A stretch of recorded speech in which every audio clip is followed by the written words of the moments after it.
አሰላሙ አለይኩም ወራህመቱላሂ ወበረካቱ። የቻናሌ ቤተሰቦች እንዴት ናችሁ? ደህና ናችሁ ሆይ? ከኔ ጋር አለሁላችሁ አልሐምዱሊላህ ረብል ዓለሚን። አህለን አህለን አህለን እንድትሉኝ እፈልጋለሁ ማለት ነው ሀባይቦችዬ። እንግዲህ ዛሬ ይዤላችሁ የመጣሁት በጣም የሚያስደስት ነገር ነው ማለት ነው።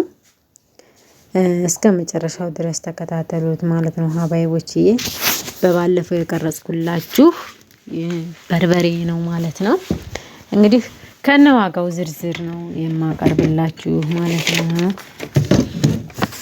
እንግዲህ ሀባይቦችዬ በባለፈው ጎረንጅ ነው የሚሄደው ብዬ ትንሽ ቪዲዮ ቀንጨብ አድርጌላችሁ ነበር ማለት ነው። በጣም የሚገርማችሁ ነገር ደግሞ በገዛሁ በሳምንቱ በጣም ነው ኦቨር ሆኖ የተወደደው ማለት ነው ሀባይቦችዬ።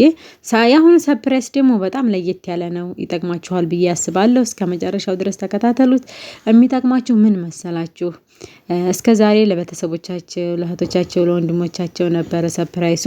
አሁን ላይ ግን እሷ የቤት እመቤት ናት እና ዝም ባለቤት አላት፣ ባለትዳር ናት። ከዛ መታ በርበሬ ላዘጋጅ፣ ሽሮ ላዘጋጅ ከምትል ይልቅ የተዘጋጀ ሽሮዋን በቃ ማግኘት አለባት ማለት ነው። እና ምን አደረገች? በጓደኛዋ አንዳንድ ጓደኛ ደግሞ ቁም ነገር አለው ማለት ነው። አንዳንድ ጓደኛ ማሻአላ ነው ወላሂ። ከእንዲህ ያለው ጓደኛ ለሁላችንም ይግጠመን። ለምን እንዲህ አታረጊም? እኔ እኮ የማውቃት ልጅ አለችኝ እሷ ትሰራልሻለች ብላ ትነግራትና መጨረሻ ላይም ደወለችልኝ ማለት ነው ያቺ ጓደኛዋ። እና በዛው አዘዘች ማለት ነው። ባለ ንብረቲቱ ጋር እስካሁን ድረስ አልተገናኘንም። በነገራችን ላይ ጓደኛዋ ናት ያዘዘችላት ማለት ነው። ከነዋጋ ዝርዝሩ ነው የማቀርብላችሁ ሀባይቦችዬ። እንደምትወዱት ምንም ጥርጥር የለኝም። እንግዲህ 20 ኪሎ በርበሬ ነው። ቅመሙ ብቻ እንዲድርብ የሞላ ነው ማለት ነው። አንድ ቁና የሞላ ከጫው ውጭ ማለት ነው። ከየሁሉም አይነት ሲደረግበት በጣም የተለየ በርበሬ ነው የሆነው ማለት ነው። እንግዲህ ይህንን ይመስላል እላችኋለሁኝ። በርበሬ 20 ኪሎ 9000 ብር የፈጀ፣ ሽሮ 16 ኪሎ 1360 ብር የፈጀ፣ ዝንጅብል 3 ኪሎ 480 ብር የፈጀ በ160 ብር ሂሳብ ማለት ነው። ዝንጅብል፣ ነጭ ሽንኩርት 3 ኪሎ 1050 ብር የፈጀ፣ ቁርንፍድ ሩብ 350 ብር የፈጀ፣ ኮረሪማ ሩብ 400 ብር፣ ቀረፋ ሩብ 200 ብር፣ ነጭ መጣፈጥ 90 ብር፣ ጥቁር መጣፈጥ 60 ብር ኩባያ ማለት ነው። ጥምዝ ሩብ 100 ብር ማለት ነው። አብሽ 2 ኩባያ 200 ብር፣ አብሽ 2 ኩባያ 200፣ ሱፍ ለሽሮ የሚሆን ማለት ነው። ሽሮም የተዘጋጃለ ብያችኋለሁኝ 100 ብር፣ ሰናፍጭ 100 ብር 2 ኩባያ፣ ዝቃብጤ 5 ኩባያ 175 ብር። እሺ ማስፈጫ 20 ኪሎ ሲባዛ በ20። በነገራችን ላይ 20 ኪሎ አድርጌዋለሁ። ከ20 ኪሎ 1 ኪሎ አጉሏል። ያንን እኔና እሷ እንረዳዳለን ማለት ነው።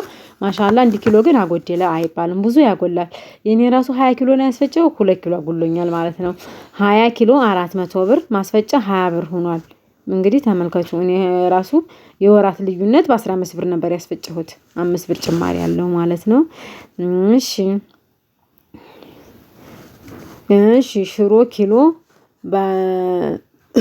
ስንት ብር መሰላችሁ? 10 ብር። ሽሮ ኪሎ 10 ብር 130 ብር። እሺ የወዛደር ማስመጫ ማስደረሻ መናኸሪያ ራሱ ወደ ጎረንጅ ስልክ ሁሉም ተደምሮ 200 ብር እላችኋለሁኝ ሀባይቦችዬ። እንግዲህ ይሄንን ይመስላል።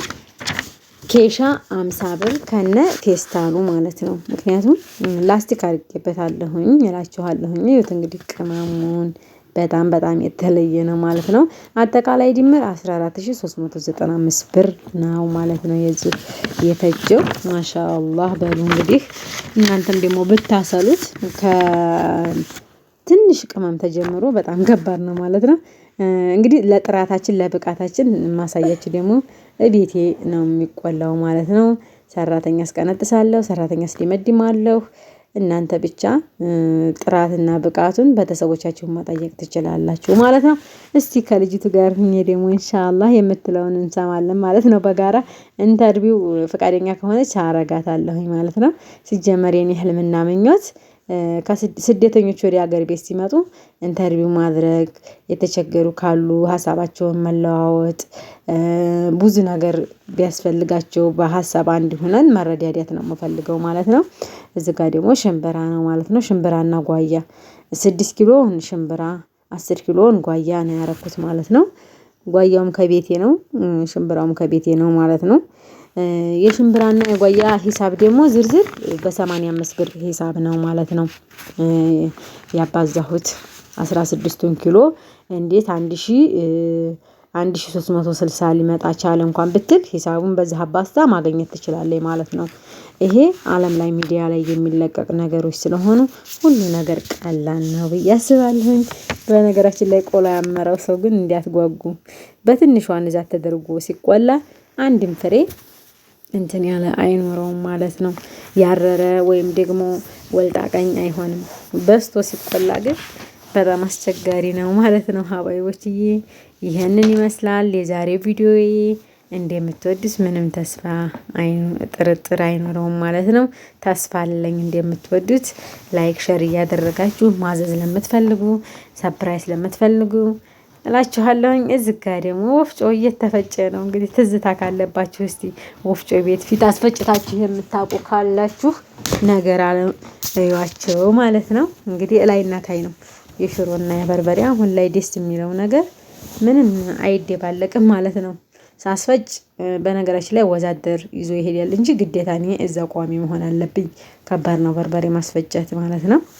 እንግዲህ ይኸው በእጄ ራሱ እያራገፍኩኝ እታያችኋለሁኝ ማለት ነው።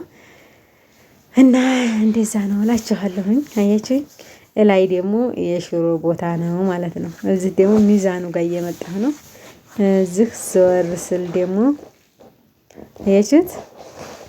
የሽሮ እዛው ኬሻይቱን ያረኩበት ምክንያት እፍና አድርጎ ቡላ ነገር አይመጣም ማለት ነው። ይሄንን ይመስላል ማለት ነው። ድምጡ ኮፒራይት ያስዘኛል ብዬ ነው እንጂ ምንም የጫጫታ ነገር የሚያሰማው ነገር የለውም። ወደ ገደለው ደርሰናል ማለት ነው። እንግዲህ የበርበሬያችን ሽታው አይመጣላችሁም። የሚገርም በርበሬ ነው የሆነው። የሚገርም ወላሂ ነው የምላችሁ። ሱብሃንአላህ ማሻአላህ በሉ። ባበሉትም እንደበላችሁት ሁኑ። እዚህ ጋር ደግሞ ሽሮ ነው ጨምሬበታለሁ በርበሬ ከተመዘነ በኋላ ቋት ከዘረገፍኩት በኋላ እንዲያውም ረስቸው ነበረ። በኋላ ትዝ አለኝ። ከዛ በርበሬ ፍስ አድርጌ ጨመርኩበት ማለት ነው። ባልትና ምጥን ሆነ ማለት ነው እላችኋለሁኝ። አሁን እንግዲህ ወደ መጨረሻው ፓርቲ ደርሻለሁኝ። ታስሮ ወደ አገሩ መሄድ ብቻ ነው ያለበት ነበረ። በነገራችን ላይ ተፋይቶ እንኳን ሳምንታት ያህል ተቀምጧል እኔ ቤት ማለት ነው። ስልክ ባለመስራት ሁኔታ ትንሽ ወጣ ያለ ነው መሰል ኔትወርክ ምናምን አያገኙም። እና እንደ አጋጣሚ ሆኖ ትናንትና ሰራልኝ አልሐምዱሊላህ። ዛሬ በገበያ ላይ ጎረንጅ ላኩኝ ማለት ነው ሀባይቦችዬ። ዝጋ ደግሞ ላሳያችሁ። ላስቲክ አያርጌ አይታችሁኛል ኬሻው ውስጥ። ምክንያቱም ኬሻ ይቅማል፣ ያበነብናል፣ ሽታውን እንዲወጣ ያደርገዋል። እኔ ግን ኩርቱ ፌስታል በ20 ብር ገዛና ከታችም ከላይም ክፍት ስለሆነ ለእንጀራ ላስቲክ ነው ይሄን የሚሸጡት ማለት ነው። ምን አደርጋለሁ መሰላችሁ? በሻማ ከታች አሽገዋለሁ። አያችሁት? ከዛ በሻማ ካሸግኩት በኋላ ምን አደርጋለሁ መሰላችሁ? በኬሻው ውስጥ አስገባና ቀጥታ ዱቄቱን በርበሬውን ሲዘረግፍ እዛ ውስጥ ይሆናል ማለት ነው። ለሃችሁም ቢሆን ብትቀይረውም ባትቀይረውም ኬሻውን ችግር የለውም። እንደዛ ሆኖ መቀመጥ ይችላል ማለት ነው እየተቀነሰ። ምክንያቱም ከስር ላስቲክ አለው። ትንሽ ኪሎዋት ቢሆን የ10 ብር ኩርቱ ፌስታል አለ 10 ኪሎ 5 ኪሎ ቢሆን፣ ይሄ ደግሞ 20 ኪሎ ስለሆነ ግዴታ ትልልቁ ነው የሚያስፈልገው ማለት ነው። ሻማ ለማያያዝ ራሱ አልሆንልኝ ብሎ አንዲት ጎረቤቴን አያይዥኝ ብዬ ነው ባካችሁ። እና እሷ ናት በአንድ በኩል ይዛልኝ፣ እኔ ደግሞ እየቀረጽኩኝ ለማያያዝ አልመቸኝ አለ ማለት ነው። ይሄንን ይመስላል እላችኋለሁ። አሰላሙ አለይኩም ወራህመቱላሂ ወበረካቱሁ።